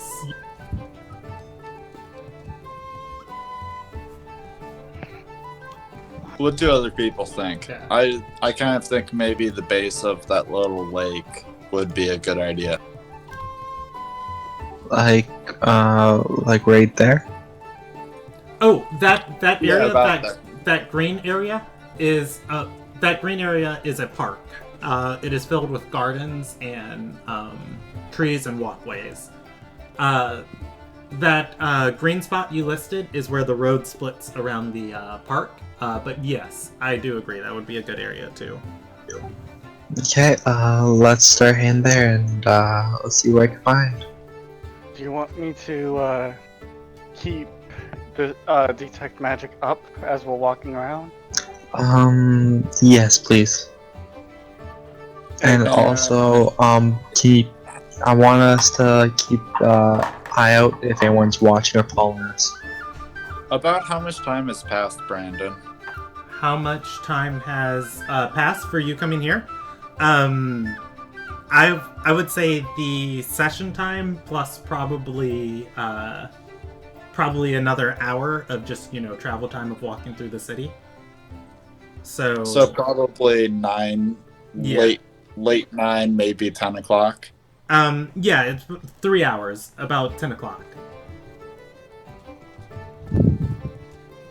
Okay, so I start walking towards the base of the garden. All right. One and- is going to ritual cast detect magic if it's gone down. Okay. I'm taking your passive perception unless you want to roll anything different. Nope. And I've already rolled your checks. Walking up the street for now that you've taken notice of it. Maybe for the first time, like you weren't really paying that much attention. Maybe for the first time, you are going to notice there is a aviary on a third story of a building, a bird cage, and that has 3 birds in it. And you see this eye on the window next to it. And if you look to other locations, they're all pretty much empty as far as like where the livestock should be.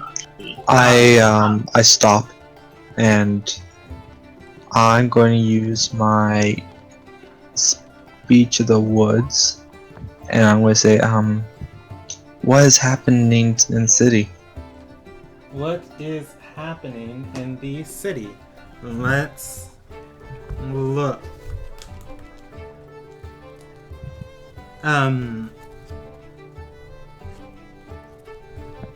Let's see. You learn to speak, read, and write Sylvan, and beasts can understand your speech, and you gain the ability to decipher their motions.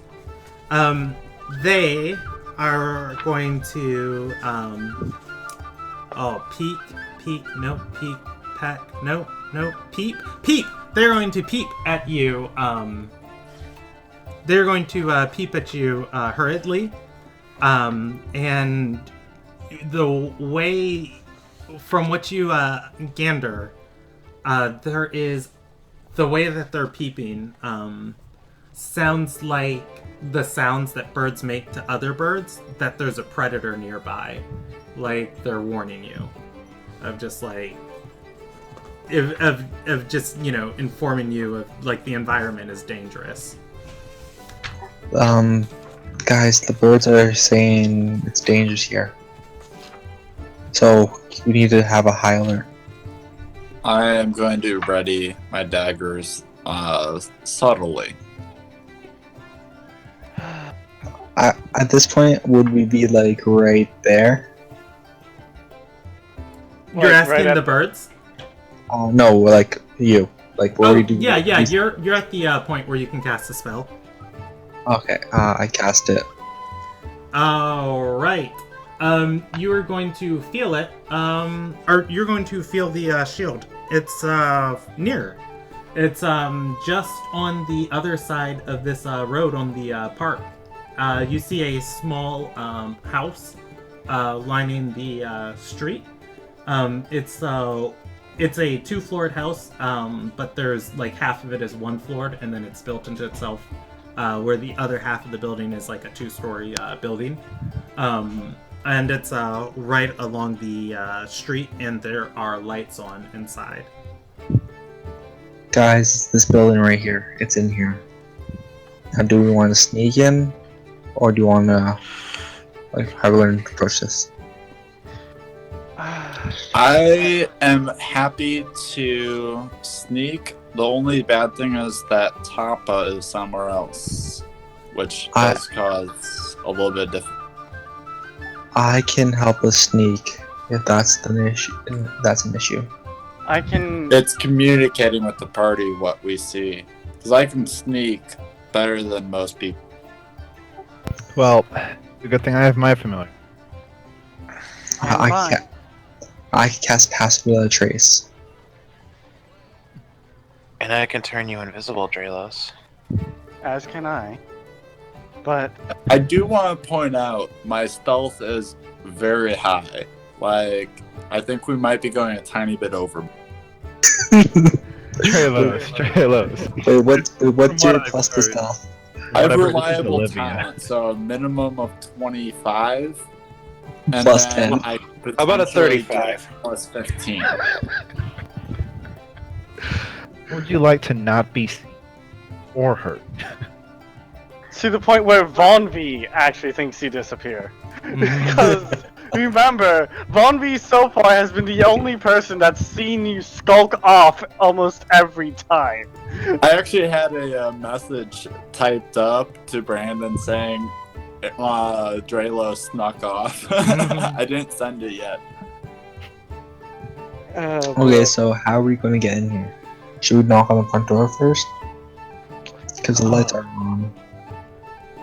I think we can send Drelos in with Siegfried's familiar tucked in his shirt. I'm going to hand Riveria to Drelos. Hit me out. And then we do can I just dress hang in- out in the park, make it look like we're just enjoying the scenery. While Drelos when goes I'm, in. okay, when I'm within 30 feet of it, I can sense the exact location, I believe. Locate object. And Vondi could play his drum. Her drum. Yeah, I can sense the exact location once in 30 feet. So, is it the top floor or bottom floor? Hey, Nyan, Mm-hmm. you can keep that spell going while you're wild-shaped, can't you? No, I can't. Oh, I can? Yes, it's a concentration spell. Is my shapeshift concentration? No, it's not a spell, it's a trait. Okay. Mm-hmm. And it's not like polymorph where you lose your mentals. Oh, yeah, then yes, I can. So you can turn into a rat or something and go with Drelos and direct him which way to go, can't you? I guess I can. I can't make myself more stealthier than him. That's So I might be where fine. I can come in and keep you invisible. Okay. Then let's make that, and let's do that. If I'm legitimately carrying a rat, wouldn't it inherently be in my stealth check? Yeah, he'd be in your stealth check. I feel like it's kind of irrelevant if you're invisible. Like, if I get caught, we're both screwed. But, like, whether you're invisible or not, it's kind of a moot point. Alright. If that's the case, I'll just cast it on you. Just let me know when you're ready. Well, no, invisibility on just Drelos would actually be bad, because then there would just be floating It's a floating rat. animals. Oh. Is it not like an invisibility cloak? If you cast it Floating in a cat third mouth. level spell slot, you could target 2 people. I can do that easily. Yeah, but he's also taking my familiar so he can relay information, unless that's been. No, that's still current. Let's keep that. You'd be carrying an invisible cat or mouse. 4th level spell slot. Oh, It's 4 just people, floating. for 3 people. Fine. I can waste I can use the 4th level spell slot to make you 4 and you 3 invisible. Okay? Okay. First, let's pick the lock. Like, how are we gonna get in first? I can do that easy. It's solid. Don't worry. I trust him to keep it. I just need to make sure that you guys remain invisible. So with that, you're gonna feel a slight her brush tap you on the forehead, and once everybody isn't ready, like get ready. I wild shape into a rat. Okay, everybody gets ready, I will cast invisibility. I hop pet on man it. on the head. I bite his finger. Ouch. Charlie, that hurt. Alright. So, an invisible Drelos, Cat and rat. yeah, invisible Drelos, Nyan, and I forgot, Siegfried. Riveria. And Cat, skulk off, following, Nyan's prompt. Nyan, leading them to the, door of this, house. Drelos, you go to pick the lock of the door. The door, Roll that head. Yeah. before you even do, the door is unlocked. Okay. Do you want me to do a stealth check now, or just keep it my whatever? Well, if you roll it with advantage since you're invisible. Yeah, you should do it now, because I don't think you've made the stealth check yet. All right. You are doing pretty good. All right, so 28. Okay, so you are going to step into this building, and there is a you're in a storage room of or no, you're not. You are in a hallway that leads around a storage room. Straight ahead of you, you can see a room filled with barrels and spices, leaves, and vegetables. Sweet smells are coming from this building. You hear the sound of conversation drifting towards your ears from the hallway that leads down through this or leads around through this first floor. Just past the storage room, there appears to be a bedroom that is empty, but walking a little bit further in this hallway, you can see that there's the way that this goes is let me draw this out. I'm going to draw below the picture. So you have stepped in, and then I'll draw this in brown. There is a storage room immediately as you step in. Then there is a hallway next to that storage room, and there appears to be a bedroom attached here. As you get here, this bedroom door is open, but there is light coming from this direction. So you came in, went around the hallway, and you're right here. So looking around the corner to your right, you can see part of a kitchen, and you smell food being cooked. There's a man with his legs propped up on a table. He is elven in nature, and he is speaking and saying, you know, these or this area they call the Ford, it was once barren hills and ravines, beautiful hunting ground. Now as they've come and they've built so much on it, it's been a while since I've returned.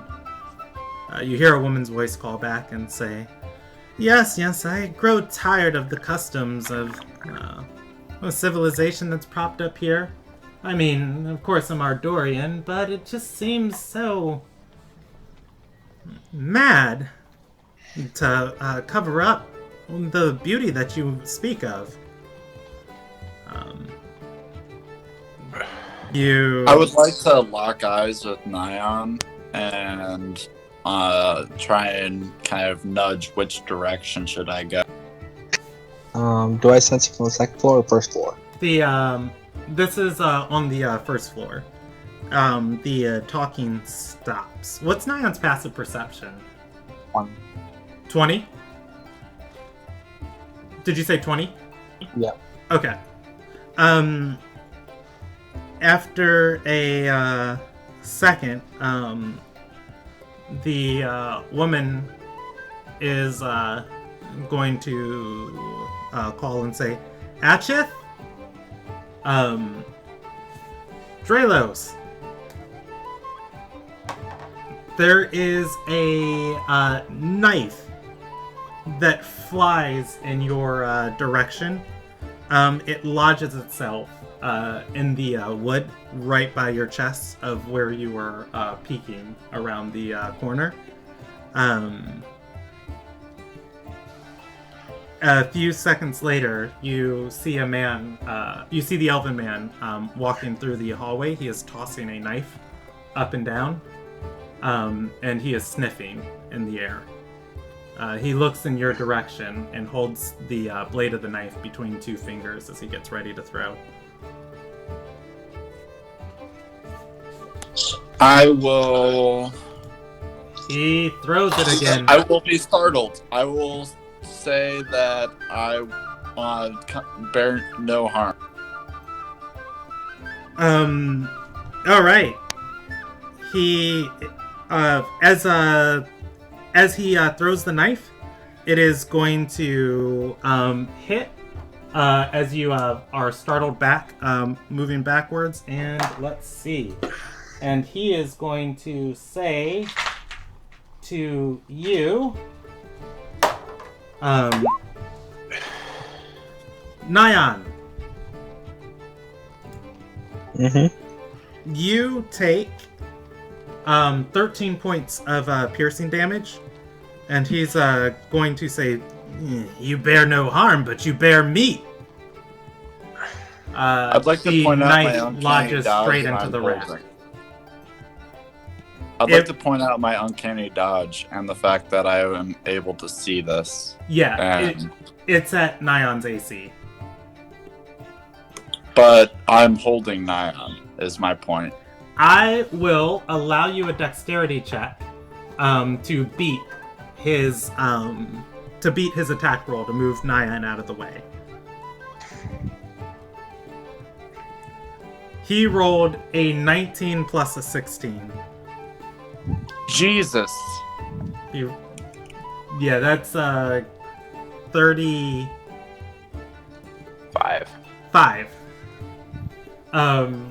You are not going to be able to move Nyan out of the way. As you try and jump out of the way, the knife lodges straight through your clothes into Nyan. He's gonna pull the knife out of the wall and say, "All right, how about that cat next?" Wait, as he so are we invisible now? It doesn't appear your invisibility is blocking his senses. Nyan, as a rat, do you have more than 13 HP? Because I think you become a person. Yeah, I go back to a person. I'm I'm still invisible. Yeah, and you become a person. Dralos' pocket's gonna rip a little bit.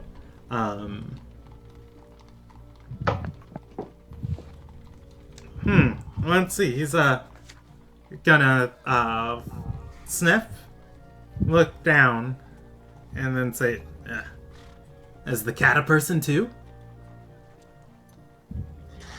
He's going to reach directly towards Dralos, picking up Riveria.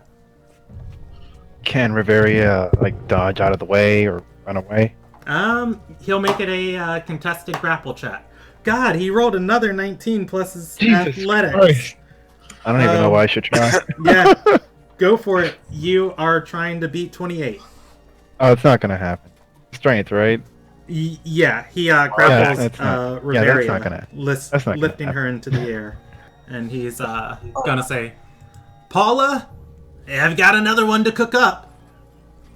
He's So this, I think I would cast something I now? would have been told by Riveria help. yeah, you would have. He's going to extend a hand down to Dralos and say, "Join us. We're feasting." As he helps Dralos off the ground. Well, he can't see us though. He can smell you. Yeah, but he can't see us. So just know how big He we are. should not be able to see you. This is a actual serious question. Should I roll initiative? If you want to attack him, you can.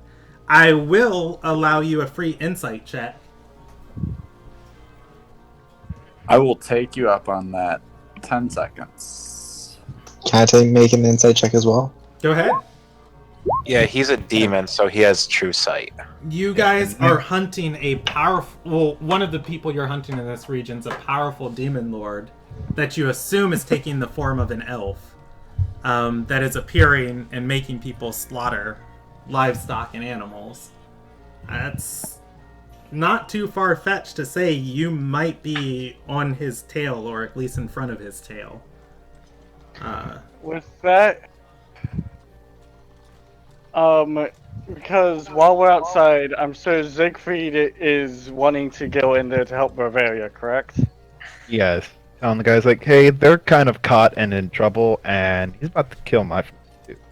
Von V is going to quickly cast True Seeing on herself.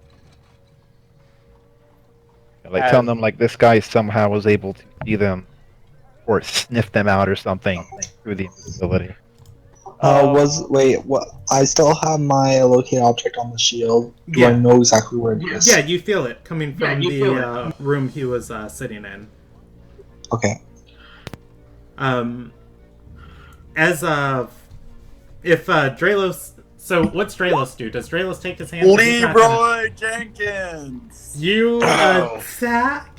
Okay, so he's like looking away from you as he's got a hand offered in your direction, and he's looking at Riveria, and he's just like, Paula's been cooking up a stew all day that this is gonna be, as you attack. Do you really attack Draelos? Yes. How about we pick up there next session? No! I don't want to do a whole combat. Okay, let's. How about the rest of the party is going to come in as Draelos attacks, okay? And then we'll do this round. I'll describe what Von V sees, and then we'll pick up next session. Draelos. Oh, that's gonna really be bad 'cause I'm not here next session. You have caught him by surprise. You have a surprise round on which you can act. Welcome to Assassinate. Yeah, you auto crit. Yeah.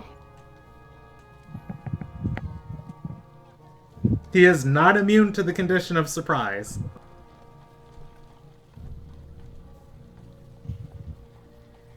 +2 hits. Let's see. The 28 hits. Alright. So how do I auto credit? So how about this? Roll damage. Actually, I'm gonna click your damage there. And then I'm going to roll your damage again, and then I'm going to subtract your dexterity modifier from the second one. Alright, so 27 plus 23 is going to be 50, plus 10 is 60, plus 9 is 69, minus 5 is going to be 64. Alright, as he offers a hand, you come up with instead the fiery vengeance of Die, Demon, Die. I'm gonna roll a percentage die since you dealt so much damage of if Riveria does not become stew. Riveria does not get away in the attempt. Alright, he'll roll initiative against you next round. The rest of the party is going to step into, we don't need suspense. We need battle music, and how about we go with this right here. The rest of the party is going to come in, run around the hallway, and you see Draelos on the floor, back against the wall. A man with his arm extended towards Draelos, and Draelos has his dagger to the side, indicating he's attacked. The man's arm has a wound of black ichor leaking out of it that is mending itself. He looks at Draelos and begins to smile a big teethy grin. His elven teeth shifting into canine teeth. His mouth going wide like a shark. And Von V. Yeah, what do I see? You are going to see. That. Oh. Oh. All right. Welcome to Party B. All right, and we'll pick. We up... didn't even have a chance to make him our friend. Damn it, Draelos. Damn it, Draelos. I might pick up here next session. So hey, I'm not gonna fault Draelos for decisions. Good or bad decisions are still great for stories. So You do know I was actually going to cast that reverse gravity before he attacked. Like before Drill said Can I but roll whatever. the first attack? Can you re-roll the first attack?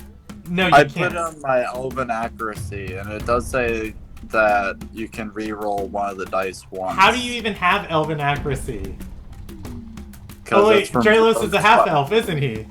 Yes. Oh, I was just like, this whole time for some reason I thought Dralos was a human.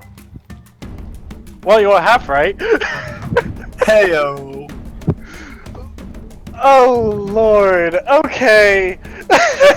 Please, like, I did drop that, like, almost immediately after doing an attack. So wait, what's the text and elven accuracy say? Read it to me. Increase wisdom +1 when you have advantage on attack roll using dexterity. You can re-roll one of the dice once. It's just. Oh, you had advantage on that because he was surprised. That 29 did hit. That was my bad. I forgot you had advantage. Yay! More damage. There's no way the 29 would not hit if the 28 hit. But yes, I just read that as a 13 instead of a 29. He was surprised. You did have advantage.